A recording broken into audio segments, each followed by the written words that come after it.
Hello అందరికీ, ఇవేంటో తెలుసా? వీటిని గోంగూరకాయలు అంటారు. మనం గోంగూర నాటుకున్నప్పుడు గోంగూర ఆకులు కట్ చేయకుండా, కొమ్మలు కట్ చేయకుండా వదిలేస్తే గోంగూరలకు పెద్దగా అయిపోయినప్పుడు ఈ విధంగా కాయలు అనేది వచ్చేస్తాయి. చెట్టు బాగా పెద్దగా పెరిగిపోయి ఇట్లా చెట్టు నిండా కాయలు అనేది వచ్చేస్తాయి. ఈ కాయలతోటి గోంగూర సీడ్స్ అయితే తయారైపోతాయి. ఈ గోంగూరకాయలు చాలా పుల్లగా ఉంటాయి కాబట్టి వీటితోటైతే మనం కర్రీస్ గానీ పచ్చళ్ళు గానీ చేసేసుకోవచ్చు. ఈరోజు వీటితోటి గోంగూర పులిహోర చేద్దామనేసి ఈ కాయల్ని కట్ చేస్తున్నాను. చూడడానికి ఎంత బాగున్నాయో.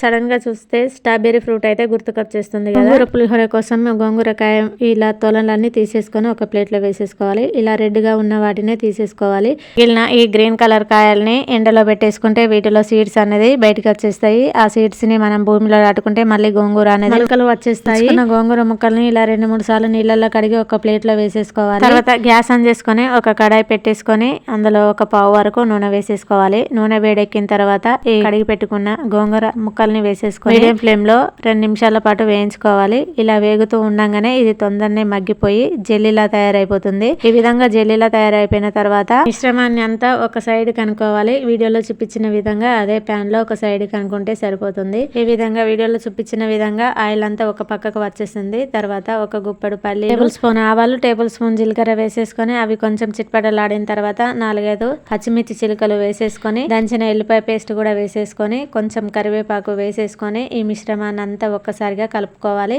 ఇలా ఫ్రై అయిపోయిన తర్వాత ఈ విధంగా కలుపుకొని ఒక టేబుల్ స్పూన్ పసుపు వేసుకొని టేస్ట్ సరిపోయేంత ఉప్పు వేసేసుకొని 2 నిమిషాల పాటు బాగా కలుపుకున్న తర్వాత లాస్ట్ లో కొంచెం మిరియాల పొడి కూడా దంచుకొని వేసుకొని గ్యాస్ ఆఫ్ చేసుకుంటే సరిపోతుంది. ఈ విధంగా తయారైపోయిన మిశ్రమాన్ని పొడి చేసి పెట్టుకున్న అన్నంలోకి వేసేసుకొని కొద్ది కొద్దిగా వేసుకుంటూ అన్నాన్ని మొత్తాన్ని కలుపుకోవాలి. ఈ విధంగా కలుపుకుంటే వేడివేడిగా గోంగూర పులిహోర రైస్ అయితే రెడీ అయిపోతుంది. చూడడానికి చాలా టేస్టీగా సూపర్ గా ఉంటుంది. అంతేకాకుండా ఈ గోంగూర కాయలతో చేసింది కాబట్టి కూడా నిమ్మకాయలు లేకుండా గానీ పుల్లగా చాలా టేస్టీగా ఉంది. కావాలంటే ట్రై చేయండి.